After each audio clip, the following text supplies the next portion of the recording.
गुज़श्ता कुछ अरसे में टिक टॉक नामी ऐप्स ने बहुत मकबूलियत हासिल की है, जिसमें सारिफीन मुख्तलिफ गानों पर डबिंग करते हुए अपनी वीडियोस बनाते हैं। टिक टॉक ऐप पर हमें छोटे बड़े हर उम्र के अफराद की वीडियो देखने को मिलती हैं। तहम अब टिक टॉक पर एक ऐसी वीडियो मंजर आम पर आई है जिसने सोशल मीडिया पर धूम मचा दी है।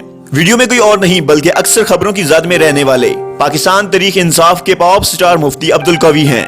वीडियो में मुफ्ती अब्दुल कवी के साथ एक खातून भी मौजूद हैं, जिन्हें मुफ्ती अब्दुल कवी के साथ अदाएं दिखाते हुए देखा जा सकता है, जबकि मुफ्ती अब्दुल कवी भी वीडियो में बहुत मुतमईन दिखाई दे रहे हैं। वीडियो सोशल मीडिया पर वायरल होने के बाद सोशल मीडिया सार्फिन ने भी वीडियो पर दिलचस्प किस्म के तबसरे किए हैं। कुछ सार्फिन ने मुफ्ती अब्दुल कवी की इस वीडियो को खूब इंजॉय किया, तो हम कुछ सार्फिन ने मुफ्ती अब्दुल कवी पर तनकीद करते हुए कहा कि मुफ्ती अब्दुल कवी टीवी पर बैठकर शराफत के भाषण देते रहते हैं और मुख्तलिफ खातून अदाकारों को पर्दा करने की तलकीन करते हैं। ताहम अब वो खुद ही एक खातून के साथ वीडियो बना रहे हैं। वाज़ेह है कि मुफ्ती अब्दुल कवी मुख्तलिफ वजूहात की बिना पर खबरों की जीनत बनते रहते हैं।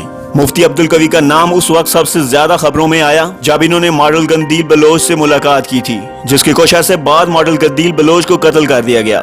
मुफ्ती अब्दुल कवी को मॉडल कंदील बलोच केस में भी नामजद किया गया था और सोशल मीडिया पर ऐसी पोस्टें भी देखने को मिल रही हैं जिनमें लिखा गया है कि एक और खातून की जान को खतरा है। बहरहाल हम तो दुआ ही कर सकते हैं अल्लाह पाक हम सब का हामी और नासिर हो। अल्लाह पाक पाकिस्तान की तमाम अंदरूनी बैरूनी दुश्मनों को निस्त नबूद फरमाए। आमीन। पाकिस्तान जिंदाबाद। अगर आपको हमारी वीडियो अच्छी लगी है तो लाइक, कमेंट्स और शेयर जरूर कर दें। मज़ीद ऐसी वीडियोस के लिए हमारे चैनल को सब्सक्राइब कर लें और साथ घंटी के निशान पर क्लिक करें। मिलते हैं इंशाल्लाह नेक्स्ट वीडियो में, तब तक अपना ख्याल रखिएगा। अल्लाह निगहबान।